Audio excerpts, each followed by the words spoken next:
दोस्तों ये कहानी दो सौतेले बहन भाइयों की है जिन्हें आपस में ही एक दूसरे से प्यार हो जाता है। अब क्या इनकी कहानी का कोई अंजाम होगा, ये देखने के लिए आप इस वीडियो को पूरा देखें। यकीन माने आपको बहुत मजा आएगा। तो चलिए वीडियो को स्टार्ट करते हैं। कहानी के स्टार्ट में हम नोआ को देखते हैं। नोआ अपनी माँ के साथ गाड़ी में बैठ के कहीं पर जा रही होती है और गाड़ी में ही इसकी और इसकी माँ की आपस में लड़ाई हो रही होती है। दरअसल इसकी माँ ने अपने पहले वाले हस्बैंड को छोड़ के एक नए इंसान से शादी कर ली है और नोआ को लेके वो अपने साथ उसी के घर जा रही होती है। अब ये लोग नोआ की माँ के नए हस्बैंड के घर में पहुंच जाते हैं। उसका घर बहुत ही आलीशान, बहुत बड़ा घर और काफी सारी गाड़ियां भी होती हैं। मगर नोआ को ये सब कुछ बिल्कुल भी नहीं पसंद। नोआ एक सिंपल सी लड़की है जो एक सिंपल सा लाइफस्टाइल पसंद करती है। नोआ यहाँ से अपनी एक फ्रेंड को कॉल करके उसे बताती है कि मेरी माँ का नया हस्बैंड काफी अमीर है, उसके पास काफी बड़ा घर और गाड़ियां भी हैं, लेकिन मुझे तो ये सब कुछ बिल्कुल भी नहीं पसंद। अब नोआ जब अपनी फ्रेंड के साथ बात कर ही रही होती है तभी उसका स्टेप ब्रदर निक वहाँ पर आ जाता है। निक उसे अपनी बहन कहने के बजाय अपने फादर की नई वाइफ की बेटी कह के पुकारता है। अब इन दोनों के बात करते करते बीच में निक का कुत्ता थोर आ जाता है। थोर आते ही नोआ के ऊपर भौंकने लग जाता है। नोआ थोर से डर के खुद को बचाने के लिए निक के पीछे छुप जाती है। अब इसके बाद निक के फादर अपनी पूरी फैमिली को एक डिनर पे लेके जाते हैं। डिनर पे ये लोग खाना खा ही रहे होते हैं कि नोआ और निक आपस में झगड़ा करने लगते हैं। निक यहाँ पे नोहा को काफी ज्यादा सताता है, वो उसे काफी तंग करता है और फाइनली नोहा गुस्से में आके वहाँ से जाने लगती है। उसके जाते जाते निक के फादर निक से कहते हैं कि तुम नोहा को उसके घर पे ड्रॉप कर दो। अपने फादर की बात सुनते ही निक उन्हें ऐसा करने से मना कर देता है। वो कहता है कि उसे किसी जरूरी काम से जाना है, मगर उसके फादर उसे कहते हैं कि नोहा को तो तुम्हें ही ड्रॉप करना पड़ेगा। इसलिए फाइनली निक नोहा को लेके उसके घर के लिए निकल जाता है। अब रास्ते में भी ये लोग एक दूसरे के साथ झगड़ते रहते हैं। झगड़ते झगड़ते नोहा निक की मदर के बारे में कुछ बुरा कह देती है, जिसपे गुस्सा होके निक फौरन से नोहा को गाड़ी से उतार के बीच सड़क पे ही छोड़ के खुद वहां से भाग जाता है। नोहा सड़क पे अकेली खड़ी होके किसी के आने का इंतजार करती है जिससे वो मदद मांग सके। थोड़ी देर के बाद एक गाड़ी वहां से गुजरती है जो कि नोहा की मदद के लिए रुक जाती है और फाइनली नोहा उसके साथ बैठ जाती है। उस लिफ्ट देने वाले लड़के को नोहा बताती है कि मेरा भाई मुझे बीच सड़क पे उतार के चला गया है। तो वो लड़का नोहा को बताता है कि दरअसल तुम्हारे भाई ने किसी पार्टी पे जाना होगा, तभी वो तुम्हें बीच सड़क पे छोड़ गया है। मैं भी उसी पार्टी में जा रहा हूँ, अगर तुम कहती हो तो मैं तुम्हें भी साथ ले चलता हूँ। तो नोहा भी उसके साथ उस पार्टी पे चली जाती है। उस पार्टी पे पहुंचने के बाद नोहा को निक नजर आ जाता है जो कि काफी सारी लड़कियों के साथ खड़ा काफी मस्ती कर रहा होता है।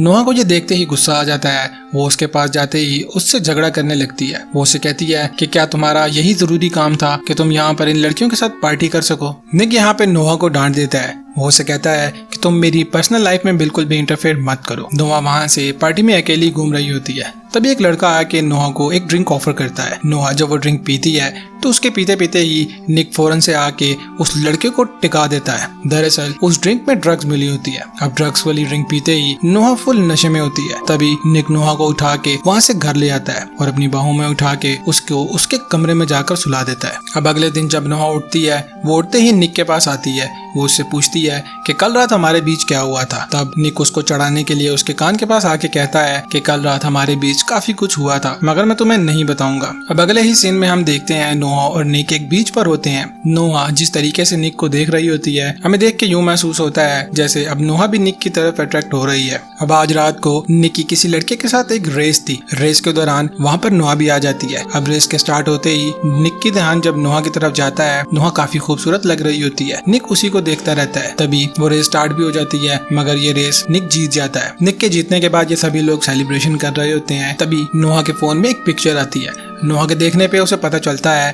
कि उसके बॉयफ्रेंड ने एक पिक्चर भेजी है जिसमें वो किसी लड़की को किस कर रहा है। अब नोहा को ये देख के काफी गुस्सा आता है। अपने बॉयफ्रेंड को जलाने के लिए वो भी यहाँ मौजूद किसी लड़के को पकड़ के एक वैसी ही पिक्चर बनाने की कोशिश करती है। अब तभी वहाँ पर निक आ जाता है। निक फौरन से नोहा से उसका फोन लेता है। फोन लेते ही उसे सारे मामले का पता चल जाता है। वो नोहा को लेके साइड पर जाता है और उसे कहता है कि अगर तुम्हें ऐसी ही पिक्चर चाहिए तुम मेरे साथ भी बना सकती हो। तो वो और नोहा 21 वाली पिक्चर को क्लिक करते हैं जो नोहा अपने बॉयफ्रेंड को भेज देती है। अब इसके बाद नोहा जाके निक की रेसिंग कार में बैठ जाती है। नोहा को ये कार काफी पसंद आती है, मगर ये कार तो रेसिंग लाइन पे खड़ी होती है और कुछ ही सेकंड में निक की रेस स्टार्ट होने वाली थी। अब निक तो यहाँ पर मौजूद नहीं है, तो मजबूरन नोहा को ही इस रेस को करना पड़ता है। मगर हमें यहाँ पर ये देखकर हैरानगी होती है कि नोहा भी काफी अच्छे से रेस कर लेती है। दरअसल ये उसकी पहली रेस नहीं होती और आखिर वो ये रेस जीत जाती है। तभी निक भी यहाँ पर आ जाता है जो नोहा की ये स्किल्स देख के काफी हैरान होता है, मगर फिर भी वो नोहा की जीत से खुश नहीं होता क्योंकि शर्त के मुताबिक ये रेस निक निक को ही करनी थी और ये लोग जीत कर भी हार जाते हैं। अब शर्त के मुताबिक निक दूसरे लड़के को 15,000 पाउंड साथ में अपनी गाड़ी भी दे देता है। अब जब ये लोग यहाँ से जा ही रहे होते हैं तभी निक का ओपोनेंट नोहा के बारे में कुछ गलत बातें कहता है, जिसपे निक को गुस्सा आ जाता है और निक फौरन से उसके पास जाके उसको मारने लगता है। अब यहाँ पर ये झगड़ा देख के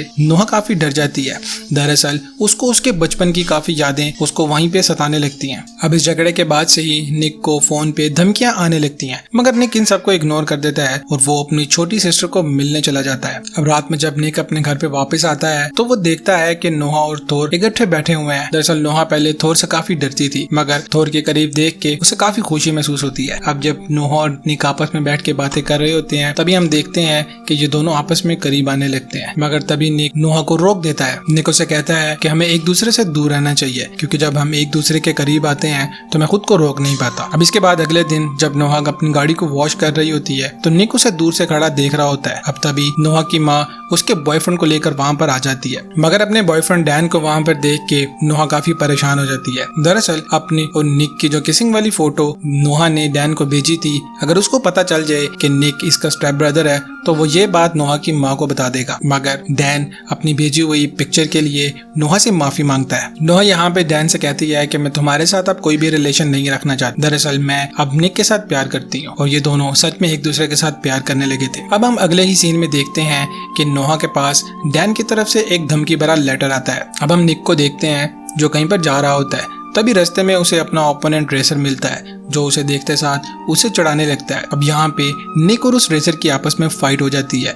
वहाँ से घर आते ही जब नोहा निक को देखती है तो वो काफी जख्मी होता है। वो उसे कहती है कि तुम्हें आज के बाद किसी से झगड़ा करने की कोई जरूरत नहीं। अब इसी रात नोहा डैन के साथ जाके मिलती है और उसे अपने और निक के बारे में सब कुछ बता देती है। ये सुनते ही डैन वहाँ से चुपचाप चला जाता है। अब हम अगले सीन में नोहा और निक को देखते हैं जो अपने दोस्तों के साथ कहीं पर जा रहे होते हैं। अब रास्ते में नोहा निक को एक टॉय कार्ड गिफ्ट करती है। वो साथ ही उसे कहती है कि मैं तुम्हें पोएट्री गिफ्ट करने लगी थी, मगर तुम्हें पोएट्री कहाँ समझ आएगी। अब निक ये बात सुनते ही नोहा को अपनी पोएट्री सुनाने लगता है। पोएट्री सुनाते सुनाते ये लोग काफी इमोशनल हो जाते हैं और आपस में एक दूसरे के करीब आ जाते हैं। अब तभी इनके दोस्त भी इनके पास आके इनको चिढ़ाने लगते हैं। अब ये लोग जिस जगह पर आए हैं, दरअसल आज की रात निक की किसी के साथ यहाँ पर फाइट होनी थी। निक फाइट करने के लिए अपने कपड़ों को उतारता है, तभी नोहा उसके पास आके उसे ऐसा करने से रोकती है। दरअसल नोहा को ये सब कुछ बिल्कुल भी नहीं पसंद और उसे लड़ाई झगड़ों से काफी डर लगता है, मगर निक उसकी बात नहीं सुनता और नोहा उससे नाराज होकर वहाँ से गुस्से में चली जाती है। नोहा जब वहाँ से जा रही होती है तभी निक का एक फ्रेंड उसके पीछे आ जाता है। वो उसे इम्प्रेस करते करते उसे किस करने लगता है। अब जो ही वो नोहा के करीब आता है तभी पीछे से निक आ जाता है। निक फौरन से उसके मार के उसको वहाँ पर गिरा देता है और वो से चिल्ला के बोलता है कि नोहा सिर्फ मेरी है। वो नोहा से कहता है कि मैं तुमसे बहुत मोहब्बत करता हूँ और मैं सारी जिंदगी तुम्हारे साथ रहना चाहता हूँ। जिसके जवाब में नोहा उसे कहती है कि तुम्हारी हरकतों से अब मुझे डर लगने लगा है और आज हमारा रिश्ता यहीं पर खत्म होता है। वो ये कह के वहाँ से चली जाती है। ये दोनों अब एक दूसरे से अलग रहने लगते हैं, मगर अलग रहते रहते ये दोनों ही परेशान थे। एक दूसरे के बगैर ये लोग बिल्कुल भी खुश नहीं होते। अब एक दिन निक को उसके फादर बताते हैं कि नोहा का पहला फादर उसे काफी मारा करता था, यहाँ तक कि वो उसको जान से मारने वाला था और इसीलिए वो एक दिन जेल चला गया था और अब वो अपनी जेल से रिहा हो चुका है। अब हो सकता है कि वो दोबारा नोहा को मारने की कोशिश भी करे, इसलिए तुम्हें हर वक्त नोहा का ख्याल रखना होगा। अब इसके बाद हमें नोहा के पुराने फादर को दिखाया जाता है, जो कि वहीं पर पहुंच जाता है जहां पर नोहा अपनी फ्रेंड के साथ पार्टी कर रही होती है। इससे पहले कि नोहा का फादर उसे कुछ कर सके वहां पर निक आ जाता है। पार्टी खत्म करने के बाद जब नोहा वहां से बाहर आती है तब उसे याद आता है कि वो अपना कुछ सामान तो अंदर ही भूल आई है। वो अपना सामान लेने के लिए वापस से अंदर जाती है। अब नोहा जब अंदर जाती है तो वहीं मौजूद एक लड़की उसके साथ मजाक करने के लिए उसे अलमीरा के अंदर बंद कर देती है। अलमीरा में बंद करते ही नोहा काफी घबरा जाती है और वो अंदर चिल्लाने लगती है। दरअसल उसे पुराने विजन्स आने लगते हैं। उसके फादर भी उसको मार के अलमीरा के अंदर बंद कर दिया करते थे। अब तभी निक भी नोहा के पीछे आ जाता है। वो जो ही उसे अलमीरा से निकालता है तो नोहा उसे गले लगा लेती है। अब निक उसे लेके अपने घर पे आ जाता है। घर पे आते ही ये दोनों आपस में इंटीमेट होने लगते हैं। अब इंटीमेट होते होते वहाँ पर निक के फादर भी आ जाते हैं और इन दोनों को इस हालात में देख के वो काफी परेशान और हैरान भी हो जाते हैं। दरअसल निक के फादर उसे ये बताने आए थे कि उसकी छोटी बहन काफी बीमार है और वो हॉस्पिटल में है। तभी निक नोहा को साथ लेकर हॉस्पिटल में चला जाता है। अब हॉस्पिटल से वापस घर आते वक्त निक बीच सड़क पे गाड़ी रोक देता है। दरअसल उसे पता था घर वापस जाते ही उसके घर वाले इन दोनों को अलग कर देंगे और ये लोग आपस में कुछ टाइम स्पेंड करना चाहते थे, इसलिए ये लोग एक बीच पर जाते हैं और वहां पर एक दूसरे के काफी करीब आ जाते हैं। और फिर वहां से घर आते वक्त निक एक स्टोर से कुछ सामान लेने के लिए जाता है। स्टोर से वापस आके जब वो गाड़ी में देखता है तो नोहा उस गाड़ी में नहीं होती। दरअसल नोहा किडनैप हो चुकी थी और किडनैप होने के बाद जब ये लोग सीसीटीवी फुटेज को चेक करते हैं तो इन लोगों को पता लगता है कि नोहा को किडनैप करने वाला निक का वही रेसिंग ओपोनेंट है। अब इसके बाद अगले सीन में हम नोहा को उसके फादर के साथ देखते हैं। नोहा के फादर उसकी मदर को कॉल करके उससे पैसों की डिमांड करते हैं। ये लोग पैसे लेके उसकी बताई हुई जगह पर भी पहुंच जाते हैं, मगर यहाँ पर इन लोगों के साथ पुलिस भी होती है और हम दूसरी तरफ गाड़ी में देखते हैं कि नोहा को उसके फादर ने गन पॉइंट पर रखा होता है और उसके फादर को भी इस चीज के बारे में पता चल चुका होता है कि यहाँ पर पुलिस भी है। नोहा के फादर उसे वहां से गाड़ी तेजी से भगाने के लिए कहते हैं। जब ये लोग एक ब्रिज क्रॉस कर रहे होते हैं तभी सामने से निक भी एक गाड़ी में आ रहा होता है और जब एक दूसरे को क्रॉस करते हैं तो ये लोग एक ऐसा स्टंट करते हैं जिसमें निक के साथ बैठी पुलिस ऑफिसर फौरन से नोहा के फादर को गोली मार देती है। अब इसके बाद हम इस सारी फैमिली को इकट्ठे देखते हैं जो कि काफी खुश लग रहे थे और अगले ही सीन में हम निक को देखते हैं जो कि रात के वक्त छुप के नोहा को मिलने जाता है। अब दरअसल इन लोगों को भी पता है इनका रिलेशन ऐसा है कि इसका कुछ हो तो नहीं सकता। अब इन लोगों ने जो भी करना है ये छुप छुपा के ही करते रहेंगे। ये कहानी यहीं पर खत्म हो जाती है। आपको मेरी वीडियो कैसी लगी मुझे कमेंट सेक्शन में जरूर बताइए। इस वीडियो को एक लाइक जरूर कीजिए। Thank you so much.